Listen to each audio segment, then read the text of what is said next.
Vehicles of today normally use a clutch to transmit power produced by the engine to the gearbox. The vast majority of cars and motorcycles rely on dry friction clutches, which will be explained in this animation. One of its components is the flywheel.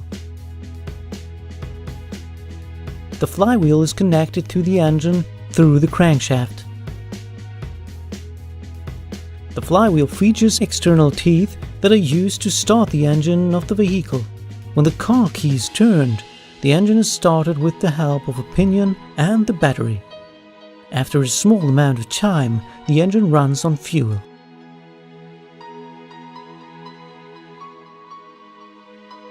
The flywheel is equipped with a friction surface. The clutch disc has friction surfaces too. When the friction surface of the flywheel and the friction surface of the clutch disc are brought into contact with each other, the clutch disc rotates.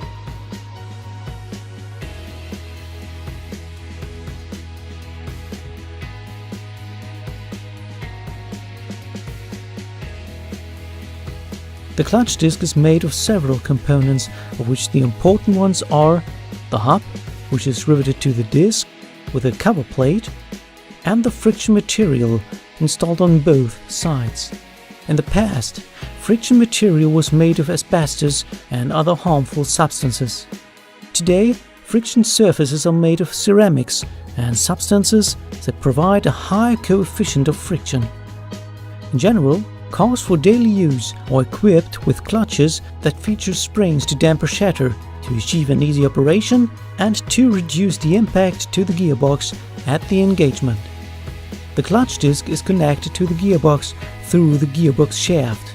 Consequently, the wheels of the vehicle only rotate when the flywheel is in contact with the clutch disc.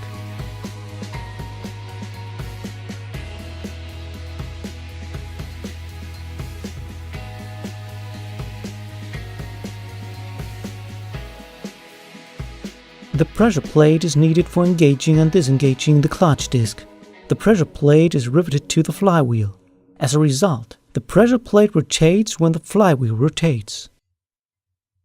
Let's take a closer look in order to see what happens in this important component. A clutch release bearing is positioned in front of a diaphragm spring.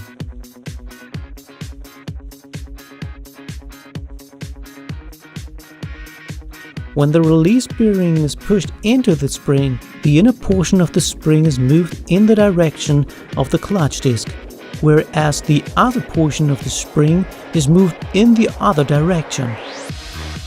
Consequently, the clutch is disengaged because the pressure disc is mounted in a flexible manner to the casing.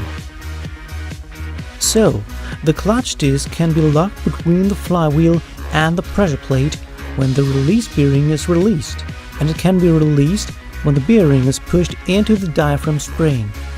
The mechanical energy produced by the engine is transmitted to the gearbox when the clutch release bearing is released and the clutch disc is engaged.